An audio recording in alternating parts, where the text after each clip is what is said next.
What's up guys, it's Tommy here and welcome to a brand new Liverpool transfer news video where we will talk about Upamecano because Liverpool are going after him in the summer transfer window. Fabrizio Romano confirmed it, the Bayern CEO confirmed it, so we will talk about that in detail a little bit later in this video. Lots of brand new Liverpool news for you guys, but first we have to start the video with absolutely devastating news. Jurgen Klopp's mother, Elizabeth Klopp, passed away and the funeral of her was on Tuesday and she was only 81 years old, and Jurgen Klopp couldn't attend the funeral because of the German travel restrictions, and Jurgen Klopp said that she meant everything to him. She was a real mom in the best sense of the word. As a devout Christian, I know she's in a better place right now. That's what Jurgen Klopp said, and that is absolutely devastating. Can you imagine not being able to attend your own mother's funeral because of the pandemic? The pandemic can't end soon enough. I'm sure that it affected all of you guys' lives in many different waves. One of my girlfriend's relatives passed away because of COVID, and Germany banned flights from the UK until February 17th. That's one of the reasons why Liverpool have to play Leipzig in Budapest. And Klopp last visited his mother in Germany on her 80th birthday. He told a German news outlet that as soon as the circumstances allow, we will hold a wonderful commemoration. So my condolences go out to the whole Jurgen Klopp family and to every single Liverpool fan who supports Jurgen Klopp. And now more than ever, please support the players, support Jurgen Klopp and give them words of encouragement. Don't go over the top with your criticism. I know that Liverpool haven't been winning that many games lately. And now to the Liverpool news. So Bayern Munich CEO Karl-Heinz Rummenigge has claimed that Liverpool are in the market for Upamecano and we are competing with Bayern Munich for the transfer, and Upamecano has a 48 million pound release clause. So whichever top club pays that in the summer, and I think many top clubs can pay that, it will be up to Upamecano to decide who he signs for. So let me know guys in the comments below, do you think Upamecano would be a great signing for Liverpool? Do you think we need Upamecano if we keep all of our defenders right now at the club? If we sign Ozan Kabak for 18 million at the end of the season, do you think we need Upamecano? And this is what Rummenigge said. In addition to Bayern Munich, there are at least two quite attractive clubs interested in Upamecano, the Leipzig centre-back. The fact is that the player is interesting, and the fact is that we will almost certainly lose David Alaba at his position. I can't say if there will be other departures at the centre-back position. You have to let things grow in peace. We have a good relationship with Mr. Truth, and the player will know what he wants at some point. We have a good relationship with RB Leipzig as well. I have had a conversation with the Leipzig CEO Oliver Mintzlaff. When things become concrete, we will talk again. The fact that Chelsea and Liverpool are also interested in Upamecano proves that he has fantastic good qualities and he can replace David Alaba. And even Jamie Carragher said on Monday Night Football that Liverpool need to sign another centre-back because both Joe Gomez and Joel Matip are injury prone, so we can't rely on them to stay fit for the whole season. And also, who knows what kind of level Virgil van Dijk will be at when he recovers from his injury. So we need at least one more world-class centre-back right now, and I think Upamecano is world class and he would really help Liverpool. He has Champions League experience and he's not that as injury prone as Joe Gomez or Joao Matip. If you look at Matip and Gomez's career lately, there were like a couple of times where they missed almost the whole season with injuries. So Liverpool can only count on Virgil van Dijk, Ozan Kabak and Ben Davies really next season. So that's three centre backs, and I think Matip and Gomez, maybe we can count on one of them at any given time, but definitely not both of them. One of them always seems to be injured, or the other. So I think we need another centre back. And according to prominent journalist Henry Winter, Liverpool and Jurgen Klopp have been badly let down by their owner John W. Henry of FSG, and Winter claims that only spending around £2 million on deadline day on Ozan Kabak and Ben Davies was a poor investment considering the problems we have at centre-back. And since winning the Champions League in 2019, Liverpool spent £85 million, but we also sold around that amount players, so our net spend is very low. On average, we spend around 20-30 million pounds net per season, and that's not a lot for a Liverpool side who is, who aim to be the world's best in the Premier League and in the Champions League as well. But also, one of the biggest investments for Liverpool has been the wage bill. We increased the wage bill incredibly. We more than doubled our wage bill since the last, I think 5 or 6 years since Jurgen Klopp came in. But Henry Winter says that the owners haven't done enough. For the first time, John Henry has let Jurgen Klopp down, forcing him to raid the middle ranks of the Championship and the bottom of the Bundesliga for central defensive reinforcements. FSG has gone all cheap on Klopp. For an owner who prides himself on his knowledge of the club's history, Henry should know that Liverpool traditionally strengthened when they are ahead, when they are on top in the English football. Liverpool is not a hobby, a passion for John Henry. Do the maths. Money means more. At a time when Liverpool's squad required proper investment, Henry paused. All the indications are that the summer will be another period of not significant investment but penny pinching. Let me know, do you agree with Henry or not? I can see where he is coming from, but you have to understand we are in the middle of the pandemic. But also, if you think about that, John Henry and some of the FSG executives recently bought yachts for themselves. That really rubs me the wrong way, and I think if FSG wanted to, we would have and could have signed better centre-backs than Ben Davies, of course. But he's a decent player, and I don't think that we should be right now criticizing owners. I think we should judge the season at the end of the season. Jurgen Klopp and Liverpool can still turn it around, but it will not be because of the owner's great investment. It will be because of Jurgen Klopp's genius.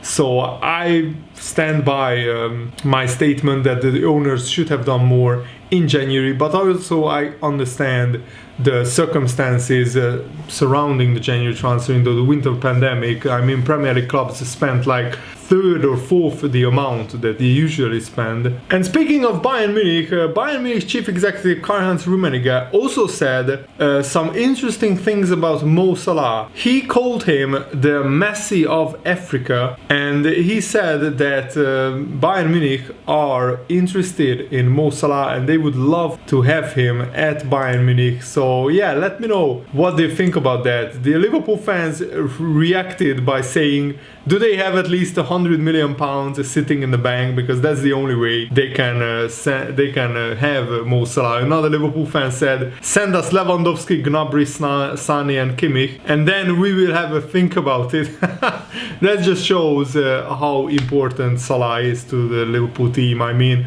he is the top scorer in the Premier League with 16 goals, even though Liverpool are in not a great goal-scoring form this season, especially in the past 1.5 months. Mo Salah is still banging in goals for fun. And another Liverpool fan posts a very interesting argument, saying that he was against this at first, but then he thought about it, and one of Salah and Mane have to go so we can rebuild the team. Salah can say he won 3 golden boots out of 4 seasons, so he's a better finisher and makes better runs, but I think Mane is overall play is better.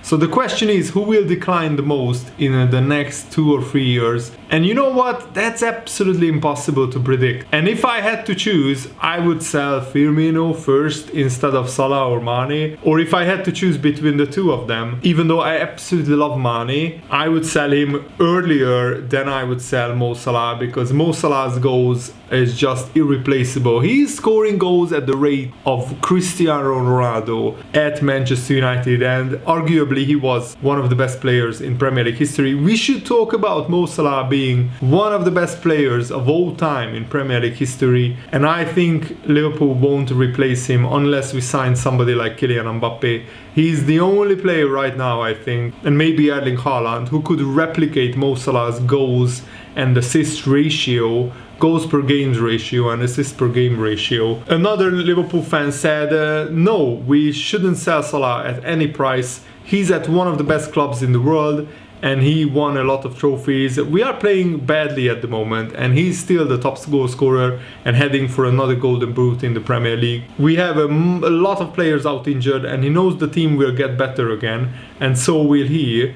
So that's banter talk from Bayern Munich, according to another Liverpool fan. I love this, that the Liverpool fans reacted basically pretty anonymously that we shouldn't sell Mo Salah to Bayern Munich under any circumstances for any amount of money, and I fully agree. We shouldn't sell Salah for any amount. I think we should rather, if we have to, we should rather move on Firmino or Mane, but I don't want to sell anybody, but the finances dictate probably that if we want to have a chance of signing Erling Haaland or Jadon Sancho or Kylian Mbappe, then maybe we have to sell one of our top 3 players. I mean, the one of our front 3 players. And former Liverpool striker Michael Thomas has explained how the criticism Thiago is currently receiving is mightily unfair. I heard all kinds of criticism about Thiago, especially from knowledgeable pundits, apparently knowledgeable pundits, that Thiago is slowing down Liverpool's play and he's not fitting into Liverpool's playing style. I mean, he just came back from a 2.5-month injury. Give him time to get accustomed to a whole new team, a whole new country, a whole new league, and a whole new playing style as well. And I think Thiago is a fantastic player, but we also had to overplay him because of the many injuries. So Michael Thomas said, Thiago is the scapegoat, but he is by no means performing worse than any other player. He is a quality player and his mind works sometimes slightly faster than most other players. The team is going through a rough patch and I don't think Thiago is to blame for that. I think we as spectators are very forgetful and quick to pass judgment on any player. Klopp has done an amazing job and he's where he shows his worth. Here is where he shows his worth and brings the team through this patch. A few wins can change the mood and the table, and the Premier League table could look totally different in a month. But the way this Man City are playing, it's hard to look past them in terms of winning the title. But Liverpool definitely can finish in the top 4 if they pick up form, and I fully agree with Michael Thomas. I don't think Thiago is the reason why Liverpool are dropping so many points. It's a very complex issue. It is multiple different reasons all at once culminating in this bad form, but I think we will come out of it. Liverpool have many world-class players and I count on them to recover their form and to help Liverpool get out of this rot that we are in right now. So finally I found the quotes that the Bayern Munich Bayern chairman Karl-Heinz Rummenigge said about Mo Salah. It would be an honor to have Mo Salah at Bayern, he said. In my opinion, Salah is the Messi of Africa and of course he has the skills to play for the best teams in the world. What he has achieved can be compared to what Messi and Ronaldo did with Barcelona and Real Madrid. So it would be an honor to have him at Bayern Munich. No way you are getting him, but nice try, Rummenigge, nice try. And Pep Guardiola offered some sympathy for Liverpool, and I think this quote is pretty classy from him. He said after Liverpool lost for the 3rd home game in a row, sport shows and football shows how quickly it can punish you and how quickly things can turn around. Liverpool remains, in my point of view, and these are Guardiola's words, Liverpool remains, in my point of view, one of the best teams I have ever seen in my life. They were able to make an incredible run of 68 games at home unbeaten, destroying teams, winning by a big margin or winning in the last minutes for 2 or 3 seasons without one defeat, and immediately you don't know why 3 games in a row you lose. It's a defeat. Do you think that cannot happen to us? Of course it can happen. And Man City right now are on the longest winning run in Man City's history. Of course they don't have as rich a history as Liverpool or Man United or Arsenal, but still it's commendable and respectable that I think Guardiola is on his personal longest winning run as well. 14 wins in a row in all competitions.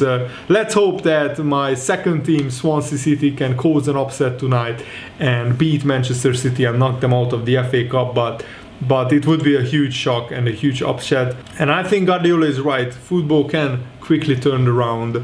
I think Liverpool can turn this form around. Let's hope that we can rest well. Leicester play today against Brighton, so hopefully they will be more tired than Liverpool come the weekend. Hopefully we can get Jota back into the team, at least on the bench, hopefully for the Leicester game. And let's go, let's attack Leicester, let's win that game, let's put a winning run together. After Leicester we play Leipzig, we play Everton, so this is the time where we have to turn our form around, because if we mess up the next 3 games, if we lose the next 3 games, we could be out of the Champions League, and we could be behind, a lot behind in the Premier League top 4 race as well. So I really hope and pray that Jurgen Klopp and the players can sort this mess out that Liverpool are in right now.